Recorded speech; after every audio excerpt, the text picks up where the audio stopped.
The Tofu is a keyboard often depicted as a reliable budget option for those entering the custom mechanical keyboard hobby.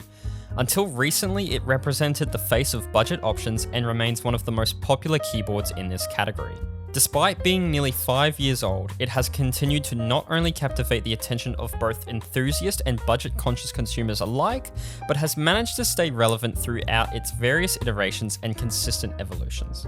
However, today I won't be discussing the Tofu Junior, the Tofu 2.0, the Tofu SE, or whatever else they have.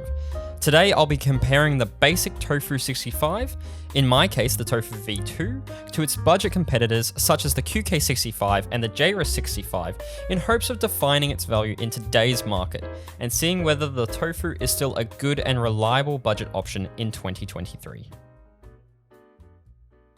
I don't know about you, but I run off information, so let's talk about the specifications. The Tofu costs $185 or cost $185 I've just found out it's been discontinued. Well, anyway, what I have to say is still important. It has a one-piece case design which uses a tray mounting style. My unit weighs 1.1 kilograms unbuilt and 1.42 kilograms built. By default, the later versions of the Tofu came with a hot swap PCB. However, you could purchase an additional soldered PCB. The hot swap version supports ISO enter, however the soldered version supports ISO, stepped caps, split left shift, and split backspace. It has VIA and QMK firmware support, and if you happen to purchase it from KBD fans, it would come with stabilizers and a USB-C cable. Next up, we have the QK65, the 2022 Budget King, the keyboard you have definitely heard about unless you've been living under a rock. It started at $149 and went as high as $235. It uses a two-piece case design and incorporates gasket mounting either through gasket jackets or socks. It weighs roughly 1.3 kilograms unbuilt and 1.75 kilograms built, and you could purchase this with either a hot swap, soldered, or Bluetooth PCB.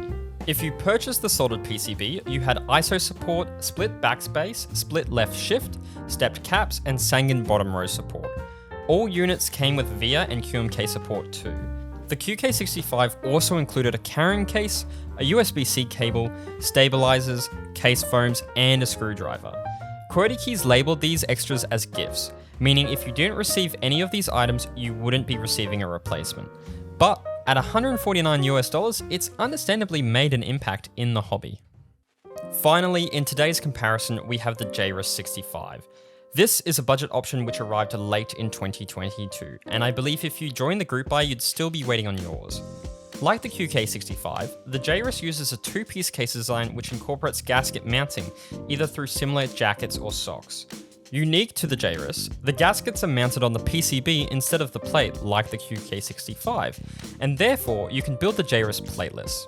You had the choice of hot swap, soldered, or a Bluetooth PCB, and if you purchased the soldered PCB, the JRIS came with ISO, stepped caps, split backspace, split left shift, and Sangen bottom row support, just like the QK65. Do you see the similarities? It weighs roughly 1.1 kilograms unbuilt and 1.5 kilograms built. Like the previous boards, the JRIS has VIA and QMK firmware support, and if you purchase during the group buy, you would receive a USB-C cable and a carrying case as gifts. Looking at these specifications, it's completely understandable to think that the Tofu is a product dated and out of touch with the expectations given to us by the QK65 and JRIS 65 in 2022. The Tofu uses an older mounting style, has a one-piece case design, which can be perceived as cheaper to make, and in comparison to the QK and JRIS has little layout support. Not to mention, the Tofu doesn't include a Bluetooth option, something that is really appealing to many customers. At $185, it's more expensive than both the QK and JRIS, and doesn't really seem to live up to the current market expectations. However, I'd like you to consider a few things. Firstly, the Tofu, until its very poorly timed discontinuation, was an in-stock product. This will usually indicate a higher cost price for the convenience provided to customers. More so, the Tofu remained an in-stock option for many years and evolved throughout time, whereas the QK65 and JRIS 65 both had a relatively short group buy period. Personally, I just missed the QK65 group buy, and while the second-hand market is a valid option, the ability to purchase a Tofu when possible prevented any alienation of their customer base. Another consideration I'd like you to think about is how these newer budget-friendly options like the QK65 and JRIS65 have pushed the limits for what is expected in today's market.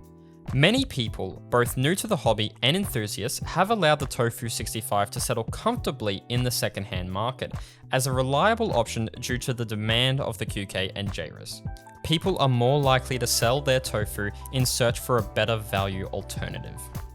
Now, I can't comment on your definition of value or budget, but based on my own beliefs, the ability to purchase a second-hand tofu in a market somewhat defined by the likes of the QK65 and JRIS65 presents a unique situation where you can own a perfectly great keyboard at a price lower than most pre-built options. And here's why I'm saying this. I was able to pick up a second-hand tofu for $70 USD. Now, it's not perfect by any means, there are scratches across the weight and chips along the edges. But building this keyboard and typing on it for the first time made me realize just how great it was. The recent innovation in this hobby would make it hard-pressed for me to recommend the Tofu over the likes of the QK65 or JRIS65 if you were thinking of purchasing new. But if you're looking to enter the hobby, looking at trying something different, or just looking to save money where you can, I implore you to check out the secondhand markets. I should clarify the good secondhand markets. I've heard r/mech market is pretty notorious. However, it's up to your discretion, because the Tofu, even in 2023, is an amazing yet consistent budget option for anyone in the custom mechanical keyboard hobby. In finishing this video, I've just realized the Tofu 2.0 is a new release. I can't comment on the value of this keyboard as I'm too far gone to make the comparison, but I'll still sit here and re-recommend the old Tofu as I imagine the 2.0 has a premium price tag. I hope you have enjoyed this exploration of the Tofu 65 and the more analytical view I've attempted here. I originally bought the Tofu as a board I could learn how to solder on. However, despite what others say about its outdated use of the tray mount or the budget competition blowing it out of the water, I have genuinely enjoyed using this over the past few weeks. So yeah, don't be like me and associate an item's inherent worth to its price tag. Thank you so much. Until next time. Baby, you give me ice and fire.